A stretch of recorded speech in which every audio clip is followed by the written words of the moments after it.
이 본문 말씀을 통해서 우리가 기쁨에 대해서 좀 생각해 보려고 합니다. 우리의 삶을 돌아보면은 기쁨보다는 짜증과 우울 이런 것들이 더 많은데 세상이 그렇다 하더라도 우리 그리스도인들은 기뻐해야 하거든요. 세상에 알지 못하는 기쁨이 우리에게 있거든요. 그걸 놓치면 우리 신앙은 올바른 신앙이 될 수가 없습니다. 그래서 오늘은 이 기쁨을 회복하는 시간 되었으면 좋겠다 해서 주 안에서 항상 기뻐하라 이런 제아의 말씀을 드리려고 합니다.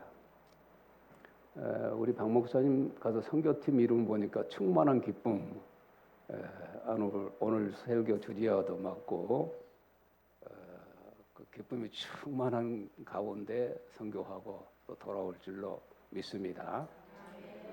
와서 저 대기실에서 잠깐 있는데 정광호 집사님하고 박영주 권사님 대화를 들었어요. 박영주 권사가 살랑살랑 이렇게 하니까 정광호 집사님이 좋은 일 있는가 봐요. 뭐 힘들어도 기쁘고 즐겁고 행복하게 살려고 하지요. 박영주 권사가 그렇게 말하더라고요. 그 속에 제 설교가 다 들어있는 것 같아서 오늘 설교는 참 좋겠다 싶었습니다.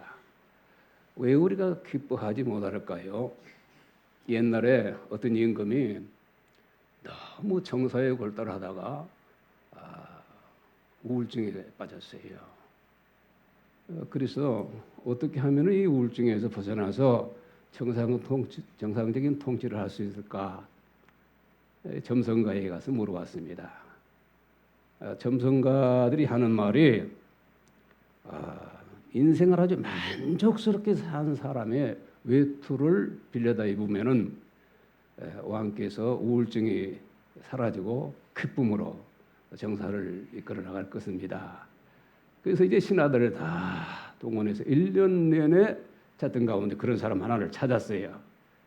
그런데 와서 보고하기를 그런 분을 보기는 했는데 그분은 한겨울에도 외투를 걸치지 않은 그런 분이었습니다. 그렇게 보고를 했습니다.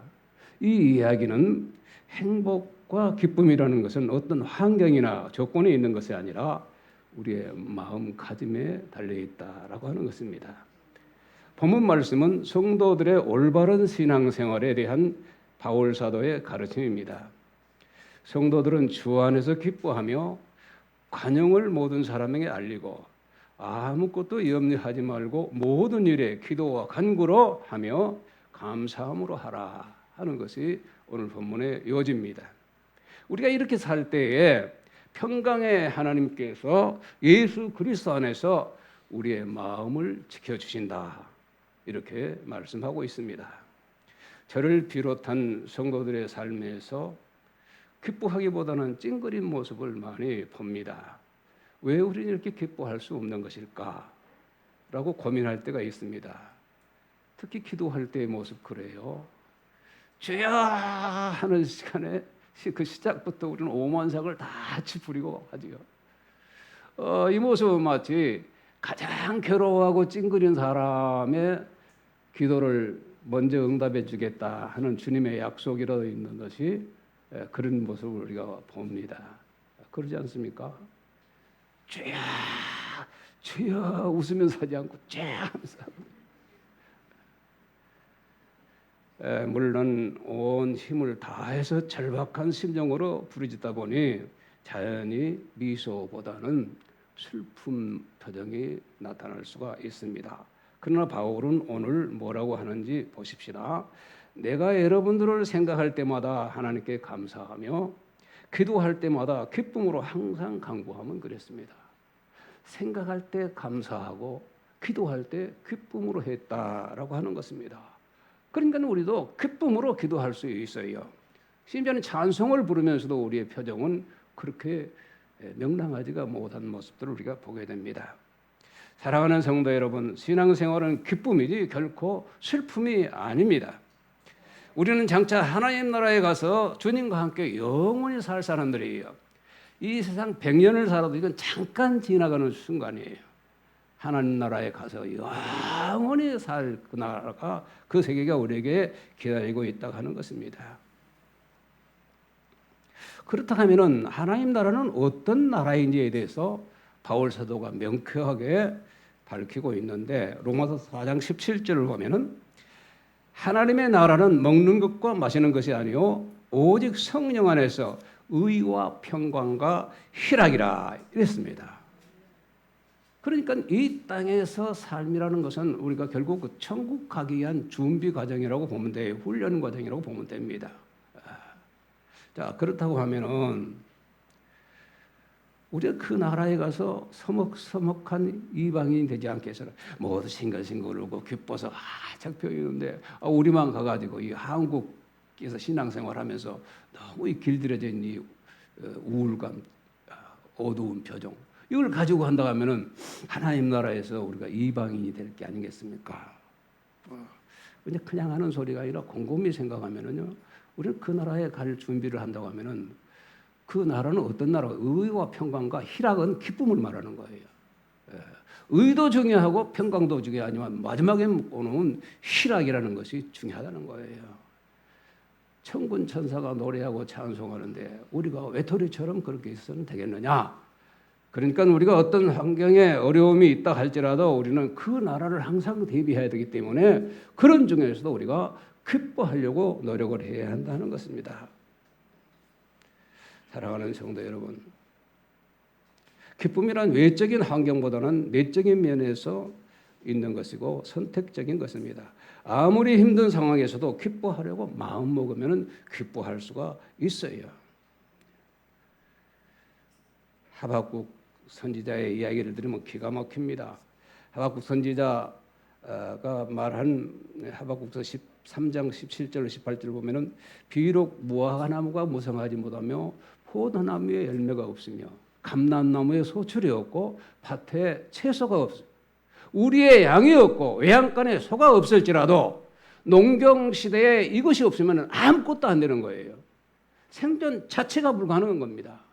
그럼에도 불구하고 이 하박국은 뭐라고 했냐면은 나는 여호와로 인하여 즐거워하며, 누구로 인해서? 여호와로 인해서. 포도나무 보고 무화과나무 보고 감람나무 보고 밭을 봐도 기뻐할 것이 하나도 없어요. 그러나 여호와를 바라보면서 즐거워한다는 것입니다. 나의 구원 하나님을 인하여 기뻐하리라, 이렇게 노래하고 있습니다. 그도 맞으면 아픈 사람입니다. 우리와 성장이 같은 사람이지만은 감사와 기쁨으로 넘쳐있는 하박국은 이런 상황에서도 즐거워하리라 기뻐하리라 하고 있다는 것입니다. 작곡가 하이드는 당신이 작곡한 음악들이 모두 기쁨에 차 있는데 그 이유가 무엇이냐? 이렇게 기자에게 물었습니다. 그때에 하이드는 이런 대답을 했습니다. 저는 이런 곡을 쓸 수밖에 없습니다. 주님께서 내 가슴을 뛰게 하시는데 내 음악이 기쁨에 뛰지 않을 수가 있겠습니까? 주님께서 내 펜을 움직이시는데 내 펜이 기쁨으로 악보를 쓰지 않을 수가 있겠습니까? 하나님께서 나를 불러주셨는데 나에게서 슬픈 음악이 나올 수 있겠느냐는 것입니다. 저와 여러분들은 세상에서 부름받은 자들입니다. 기가 막혀요, 이 일도. 나는 전혀 생각도 안 했어. 그런데 하나님은 만세전에 세상을 창조하시기 전에 우리를 다 계획하신 거예요. 놀라운 일이에요. 그리고 때가 되어서 하나하나 불러낸 겁니다. 그래서 여러 교회들이 다 이렇게 불러서 형성이 되는 것이고 우리 본성교회도 그렇게 해서 부름받은 자들이 저와 여러분이라는 겁니다. 교회를 처음 온 분, 어떤 권면에서 어쩔 수 없이 체명에 온다더라도 이것은 하나님의 부르심이 거기에 역사한다는 것을 믿으시기 바랍니다. 하나님으로부터 부르심을 받은 나와 여러분이 세상에 좀 어렵다는 그 일 때문에 찡그리고 울며 슬퍼하며 그렇게 해야 되겠느냐 하는 것입니다. 사람이기 때문에 그럴 수 있지만 얼른 우리는 정신을 차려요. 내가 누구냐? 하나님으로부터 부른 사람이다. 부름받은 사람이다. 하나님의 자녀다. 그러면서 그 나라의 희락을 우리가 일깨우려고 노력을 해야 됩니다. 여러분 지난 주간 몇 번이나 웃어보셨습니까? 웃어본 기억이 몇 번이나 되세요? 그럼 짜증낸 일은 이것도 저것도 아니면 중간이네요. 현대인들이 가장 많이 앓는 병은 디프레션, 즉 우울증이라고 합니다. 이거 아주 심각해요. 어쩌다 세상을 두고 정신없는 노인들만 그러는 게 아니라 젊은 아이들도 이 우울증에 빠져 있는 시대가 오늘 시대라는 것입니다. 왜 사람들은 기쁨보다는 병이 들도록 짜증을 더 내는 것일까? 첫째로 이기심 때문에 그렇습니다. 이기심이 우리 마음에 자리 잡으면 도저히 기뻐할 수가 없어요. 우리는 창립 30주년을 맞아서 이웃을 초청해서 감사 예배를 드렸습니다. 그 예전에는 특별히 할 만한 거 없으니까 창립주일이 되면은 부흥 집회를 하든지 또 사진전을 했어요. 그 사진전을 하면 대개 제가 찍은 사진인데 사진을 찍으려고 이렇게 되면은 이쁜 미선이도 영주도 영미도 다 손살을 해요. 미선이만 저요. 그러고 나서 저 누구지?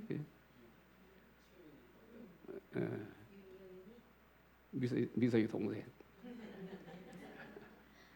제가 가장 이쁘다고 그러면서요. 그런데 전시회를 하면 구경하는 사람들 표정을 제가 가만히 봐요. 그러면 나는 어디가 있지? 저 많은 사진 중에 나는 몇 번이나 나왔어? 꼭 말로는 안 해도 그런 표정을 읽을 수가 있다는 거예요. 참으로 또 이상한 것은요. 사진이 대체적으로 잘 나왔어도 자기가 잘 나와야 잘 찍힌 사진이에요. 다 했어도 자기 사진이 잘못 나오면 이건 잘못 찍은 사진이에요. 뭐 얼굴을 찡그렸다든지 뭐 하늘을 딴 데를 봤다든지 그러면은 그건 틀림없이 잘못된 사진이다. 그런 표정들을 봤습니다. 여러분 그것을 지나치게 이기심이라 말하기는 그렇습니다만 그러나 그 종류에는 틀림없습니다. 이기심이란 내가 원하는 것은 원하고 당신은 당신이 원하는 것을 하면 된다라고 하는 그런 사고인데요. 우리가 이런 것들이 마음에 자라면 아무리 의미 있고 뜻인 것을 보고 한다 하더라도 거기에 기쁨이 있을 수가 없다라고 하는 것을 이야기하려고 합니다. 그래서 우리는 함께 기뻐할 수 없는 상태를 이기심이라고 그렇게 말합니다. 두 번째는 분노 때문에 기뻐하지 못합니다. 분노보다 인간관계를 빨리 깨트리는 것은 없습니다. 분노란 당신을 결코 용서하지 않겠다라고 하는 불편한 감정의 표출입니다. 우리는 내가 받은 상처를 어떻게 해결하느냐에 따라서 기뻐할 수도 있고 불쾌해질 수도 있습니다. 사람들이 이렇게 말합니다. 나는 그 사람을 더 이상 사랑하지 않아. 그 사람에 대해서 생각하기도 싫어. 이제는 미움이 아니라 아무 느낌도 없다니까. 아무 느낌도 같지 않다는 것은 그만큼 그를 증오한다는 반증이 되는 것이죠. 이런 사람의 마음에는 분노라는 거친 감정이 개입되어 있습니다. 그래서 이 분노는 더욱 우리의 감정을 메마르게 만드는 것입니다. 분노는 인간관계에서 기쁨을 깨트리는 가장 큰 요인이기도 합니다.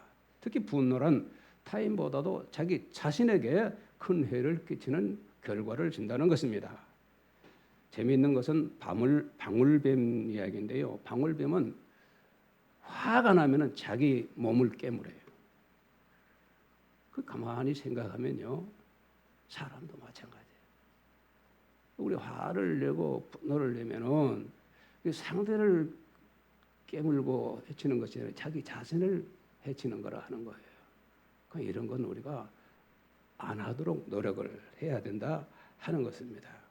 동물 중에 어떤 것이 빨리 죽느냐 하는 재미있는 연구 결과가 나왔는데요. 호전적이고 성질이 급한 짐승일수록 빨리 죽는다는 겁니다. 그리고 온유한 동물일수록 오래 산다는 것이죠. 거북이 같은 경우 우리 보면 이해가 됩니다. 분노를 다스리지 못해서 생기는 것을 화병이라고 그럽니다. 이 각종 질병의 원인이 되는 병입니다. 우리가 마음의 상처를 어떻게 다루느냐에 따라서 인간관계에서 분노가 쌓일 수도 있고 기쁨이 쌓일 수도 있다는 것을 잊지 마시기 바랍니다. 사랑하는 성도 여러분, 분노의 불쾌한 감정보다는 그리스도인 우리는 기쁨의 상쾌한 감정을 더 많이 누릴 수 있어야 합니다. 세 번째로 우리가 기뻐하지 못하는 것은 염려 때문입니다. 왜 염려합니까? 어떤 상황에 닥쳐서 두려움이 올 때 우리는 염려하게 되는 것입니다. 염려는 우리의 마음을 억누르고 어둡게 합니다. 마음속에 염려가 쌓일수록 두려움이 커지므로 우리는 고립된 상자에 갇히게 되고 인간관계에서 기쁨이 사라지고 마는 것입니다. 어느 보험회사에서 발표한 재미있는 연구 발표가 있습니다. 이건 데이터를 놓고 하는 것이기 때문에 너무 맹랑하다 이렇게 볼 수는 없어요. 예수를 믿는 사람들이 예수를 믿지 않는 사람보다 5년 몇 개월을 더 산다는 거예요. 통계적으로. 1년 더 생명 연장하려고 우리가 얼마나 많은 돈을 들이면 합니까? 그리고 예수를 믿으면 즐거움이 있고 기쁨이 있으니까 엔돌핀이 일어난다는 거예요.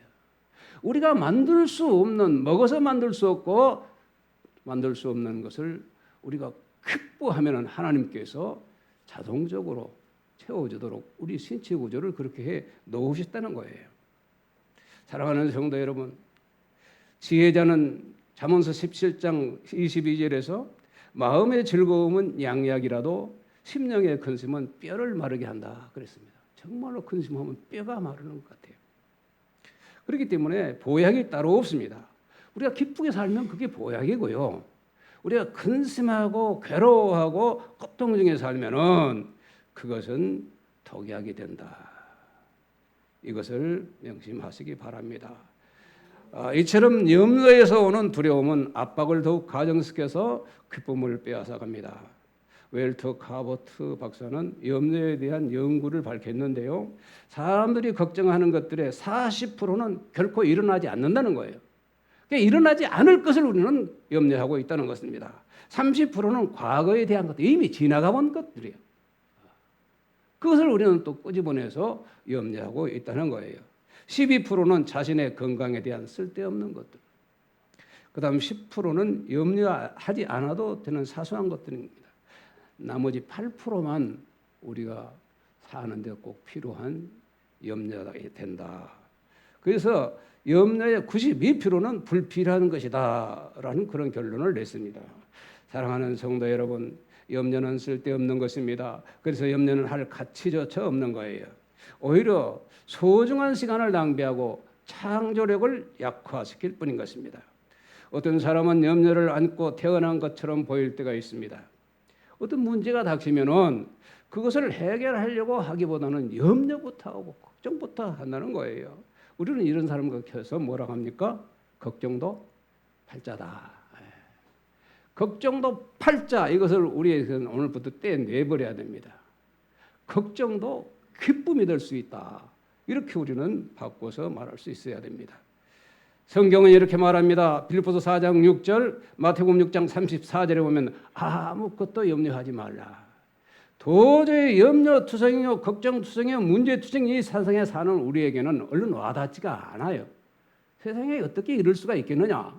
그러나 여러분, 분명한 것은 이것은 제가 하는 말이 아니라 어떤 유명한 사가 하는 말이 아니라 전능하신 하나님, 우리를 창조하신 하나님, 우리를 위해서 십자가를 지고 우리를 죄에서 구속하신 유일하신 구주 예수 그리스도, 그분이 하신 말씀이라는 데에서는 우리가 그분을 믿기 때문에 이 말씀도 믿어야 된다는 것이, 한번 따라 합시다. 아무것도 염려하지 말라. 이것을 내 것으로 해서 아무것도 염려하지 않겠습니다. 주님 앞에서 우리 같이 약속했습니다. 오늘 본문을 보면 바울은 인생의 불투명한 미래에 대해서 염려하는 대신에 기뻐하기로 작정했습니다. 주 안에서 항상 기뻐하라. 내가 석방되어서 나갈지라도 내가 다시 너에게 할 말은 기뻐하라는 말뿐이다. 바로 이것입니다. 바울은 지금 로마 감옥에 수감되어서 언제 죽을지 모르는 불안한 상황이 돼도 하루하루를 기쁘게 살기로 작정을 했습니다. 바울은 이 짧은 빌립보서에서 기쁨이라는 말을 무려 19번이나 언급하고 있습니다. 기쁨이란 문제가 있음에도 불구하고 인생을 즐겁기로 작정하고 훈련하는 데서 솟아나는 것입니다. 기쁨이란 고통이 없어서가 아니라 주님이 함께 하시기 때문에 기뻐할 수 있는 것입니다. 할렐루야. 주님이 함께 하시지요. 그렇죠? 예.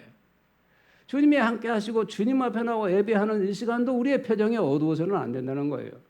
기뻐하고 즐거워해야 됩니다. 그렇다면 우리가 어떻게 해서 이 환경을 초월한 기쁨을 누릴 수가 있을 것인가라고 하는 것입니다. 첫째는 감사하는 태도를 개발해야 됩니다. 감사는 우리 마음에 없는 게 있어요. 그럼 어떤 것들을 생각하든지 그것과 연결해서는 감사하려고 해야지 낙심하려고 해서는 안 된다는 거예요. 우리 안에 감사의 요소를 개발해 끄집어내야 돼요. 그래서 그것을 우리가 실생활에서 노릴 수 있어야 한다는 것입니다. 저는 기쁨은 근육과 같다 생각합니다. 근육은 쓸수록 힘이 생겨요. 그렇죠? 기쁨도 우리가 쓰면 쓸수록 감사가 오고 행복이 온다는 겁니다. 기쁨이 어디서 온가 하면은 감사하는 데부터 오지 않습니까? 그래서 감사는 바로 신앙의 엔돌핀이다. 범사에 감사하라. 모든 일에 감사하니 은혜가 넘치고 힘이 넘치고 기쁨이 넘친다 하는 것입니다. 오늘 빌립보서 1장 3절로 4절을 보면은 바울은 빌립보 교인들에게 서두에서부터 감사라는 말과 기쁨이라는 말을 쌍둥이처럼 함께 붙여 말씀하고 있습니다. 내가 여러분을 생각할 때마다 하나님께 감사하며 기도할 때마다 기쁨으로 항상 간구함이라고 있습니다. 바울은 말끝마다 감사하다 기뻐하다를 수없이 반복하고 있습니다. 그는 데살로니가서 5장 16절에서 18절에 보면은 항상 기뻐하라, 쉬지 말고 기도하라, 범사에 감사하라. 이는 그리스도 예수 안에서 너희를 향한 하나님의 뜻이라고 그랬습니다. 항상 기뻐하라, 범사에 감사하라. 그 가운데 뭐가 있냐면 이게 중요한데 쉬지 말고 기도하라는 거예요. 그러니까 우리는 감사해야 되고 기뻐해야 되는 거예요. 그렇게 하나님이 우리를 만들어 놓으셨어요. 그래 하지 못하단 말이에요. 그럼 우리는 뭘 해야 되냐면 기도하는 거예요. 하나님께. 하나님 나에게 기쁨을 주셨지 않습니까? 감사를 주셔서 그거 회복하게 해 주옵소서. 그 기도하는 겁니다. 그 가운데 쉬지 말고 기도하라는 것은 바꿔 말하면 계속 쉬지 말고 기도하면 하나님이 우리 주신 감사와 기쁨을 누릴 수가 있다라고 하는 그런 말씀입니다. 성경을 말씀을 보면 너무나도 오묘하고 너무나도 현실적이어서 얼마나 감사한지 몰라요. 심리학자들은 감사야말로 가장 건강한 감정이라고 말합니다. 헨세이라고 하는 스트레스 연구 전문가는 이렇게 말합니다. 감사하는 마음이야말로 다른 어떤 것보다도 더 많은 감정적인 에너지를 생산한다라고 그랬습니다. 사랑하는 성도 여러분, 여러분 주변의 사람을 한번 살펴보시기 바랍니다. 여러분 바로 옆에 있는 분들 한번 살펴보시기 바랍니다.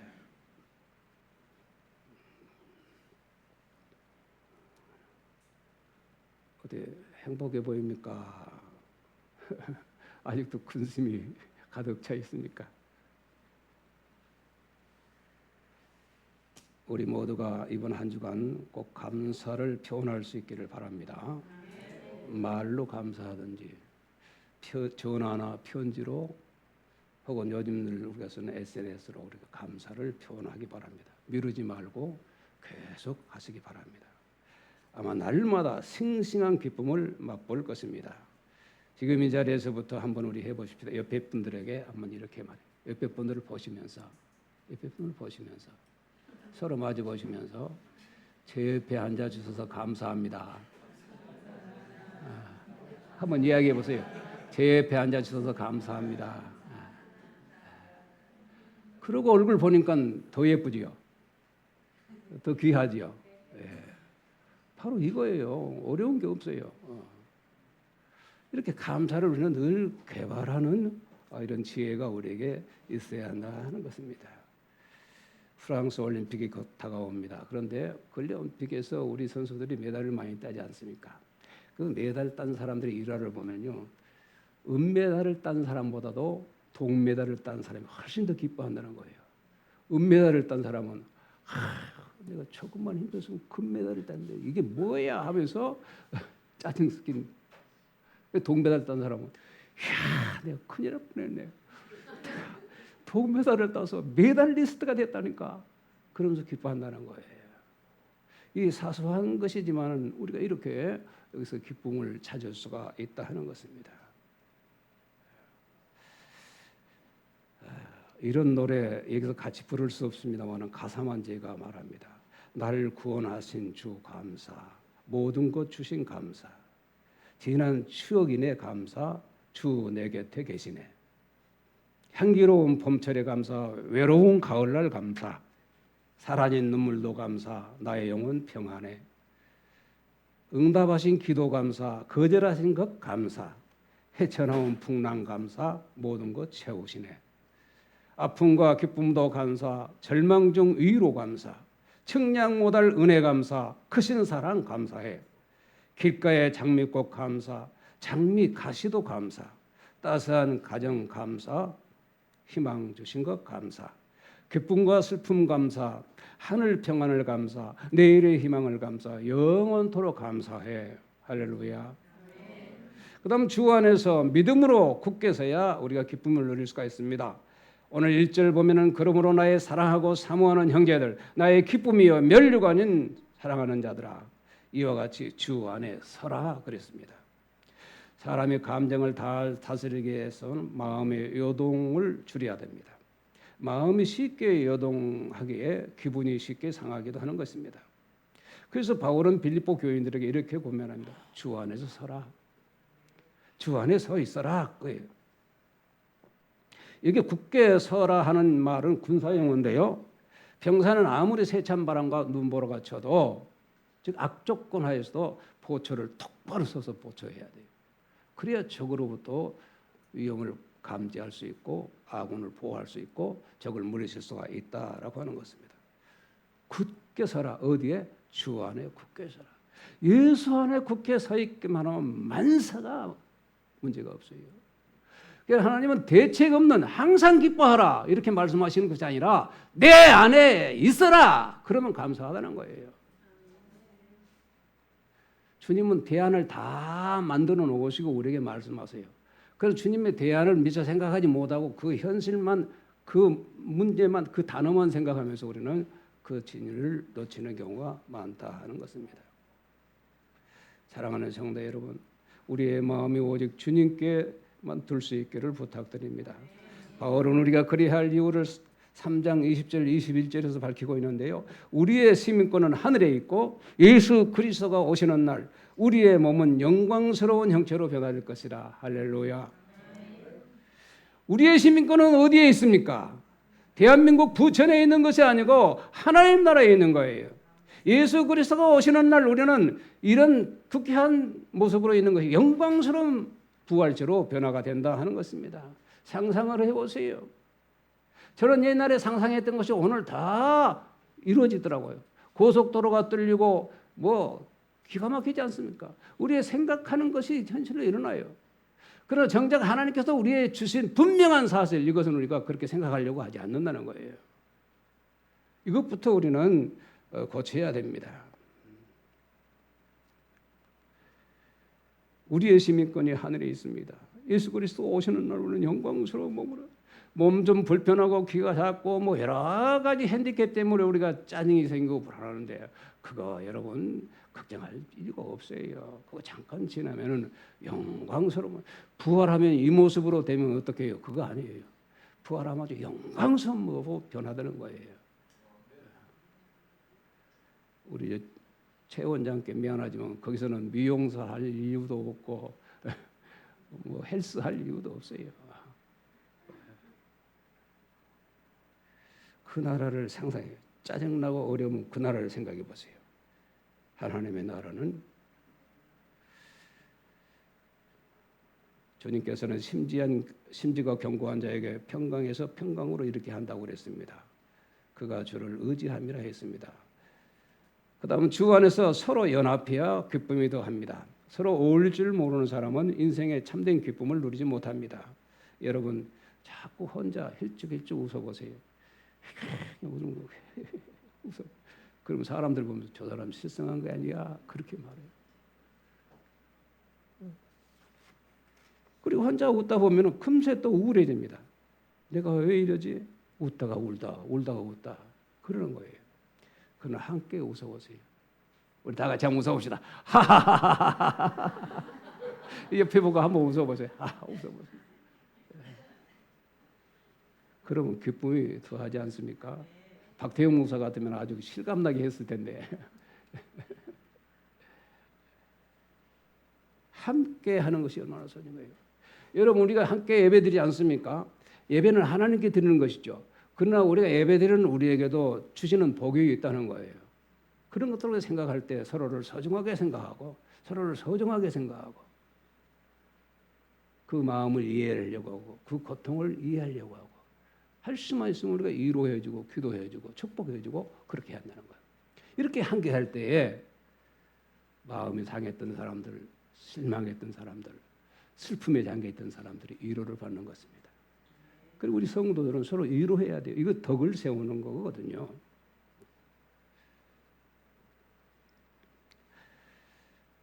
바울은 빌립보 교회에 어떤 교리적인 오류가 있어서 이 편지를 보내는 것이 아닙니다. 문제는 교인들이 서로 열심히 전도하고 봉사하다 보니 과다한 경쟁심이 생겨요. 다툼이 일어났기 때문에 그래서 교회에 시험이 왔던 것입니다. 헌신의 기쁨보다는 경쟁의 긴장이 초래한 결과입니다. 교회 안에 이런 문제가 있을 수 있어요. 빌립보 교회처럼. 여기에 대해서 바울은 아주 간단하게 해답을 제안하는데 오늘 본문 2절이 그렇습니다. 내가 유오디아를 권하고 순두계를 권하노니 주 안에서 같은 마음을 품으라. 아까는 굳게서라고 그랬죠. 이건 같은 마음을 품으라 그랬습니다. 유오디아와 순두계는 아마 교회 문제라든지 어떤 다른 문제라든지 서로 좀 견해 차이가 있어서 다툼이 있었던 것 같아요. 그래서 교회가 좀 소란하고 시험을 받았습니다. 그럴 때 바울 사도가 이 이야기를 한 것입니다.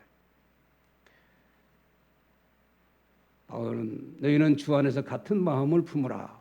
마음과 믿음의 일치를 강조한 것입니다. 왜 그래야 하는가를 그는 3절에서 말하는데요. 또 참으로 나와 멍에를 같이한 내게 구하노니 복음에 나와 함께 힘쓰던 저 여인들을 돕고 또한 글레멘드와 그 외에 나의 동역자를 도우라. 그 이름이 생명책에 있느니라 그랬습니다. 우리의 이름이 어디에 있어요? 생명책에 있습니다. 그렇기 때문에 우리는 서로 수고한 자를 인정하고 도우는 이런 자세가 필요하다 하는 것입니다.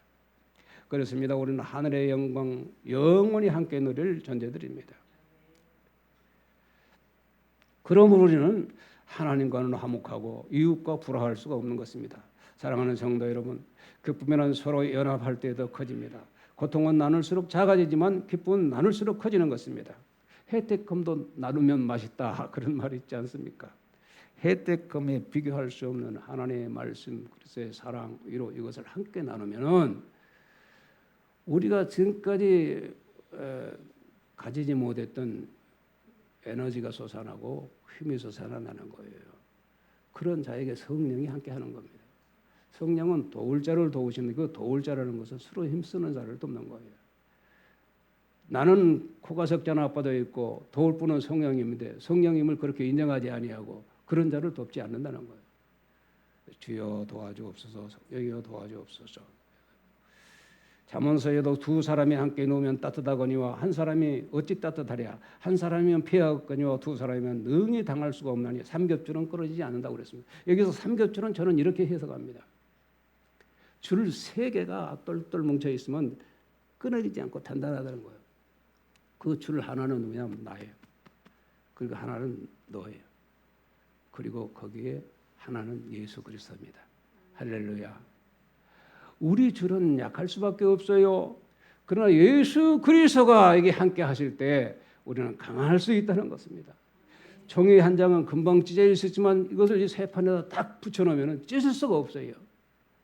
그래서 주 안에 굳게 서라 하는 거예요.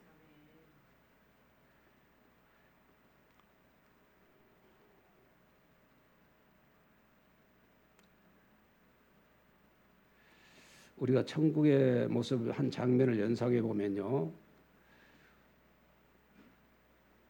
누구가 당신 곁에 와서 이렇게 말할 때 그 기쁨은 뿌듯할 것입니다. 오 장로님, 권사님, 아니면 사모님, 성도님. 그때 당신이 나에게 예수 믿으라고 했기 때문에 내가 이게 천국에 왔지 않습니까? 사랑하는 성도 여러분, 이 전도의 기쁨이 여기 있는 거예요. 전도는 뭘 주는 게 아니라 생명 자체를 주는 거예요. 할렐루야. 받는 사람은 짜증스럽고 귀찮다고 그러지만은 왜 전도하는 이유가 그게 있냐. 오늘 내가 교회에 나오면서 카톡 문자를 하나 받았는데 뭐 치매에 안 걸리려면은 뭐 해야 한다. 같이 일하는 이분이 그렇게 보냈어요. 그게 짧은 시간이지만 내가 치매에 안 걸리는 법이 있다. 당신 부인 따라서 교회 나가거라. 예수 잘 믿으면 치매 안 걸린다. 내가 그렇게 문자 보내고 왔습니다. 주님은 놀라워요. 주님은 인간 모습으로 왔어서 우리와 별 상관없는 그런 비슷한 사람 같았지만 그분은 놀라워요. 그분 안에 모든 것이 다 있어요. 그분 우리 부름 받았다는 거예요. 우리는 죄 지어놓고 해결할 수 없는 참 답답한 존재들인데 우리 주님께서 이 세상에 우리 죄를 대신 지어서 십자가에서 다 소멸시켜버린 게 아닙니까? 이제 너는 죄가 없다 무죄 그리고 의롭다 인정받았어요. 칭이라는 게 바로 그것입니다. 우리가 이렇게 선언하시는 순간에 우리 죄는 주의 십자가에 다 옮겨져 버린 거예요. 이미 옮겨져 버렸어요. 무엇에 의해서? 하나님의 법칙에 의해서. 그리고 하나님의 주님의 의가 우리에게 온 겁니다. 그래서 감히 죄인 있는 우리가 의롭다 인정을 받게 된 것입니다. 우리 주님은 우리를 이렇게 하시는 분이에요. 이 말씀을 마칩니다. 갈수록 커져가는 이기심, 아직도 결코 용서하지 못하는 분노의 감정, 그리고 지나친 염려들 우리 가지고 있지요. 오늘 저는 성경 말씀을 중심해서 주 안에서 기뻐하는 삶을 제시했습니다. 첫째는 감사하는 마음을 가지라. 주 안에서 굳게 살아. 그리고 서로 연합해라. 그리고 예수 그리스도를 전함으로 생명의 기쁨을 함께 누리자 하는 말씀입니다.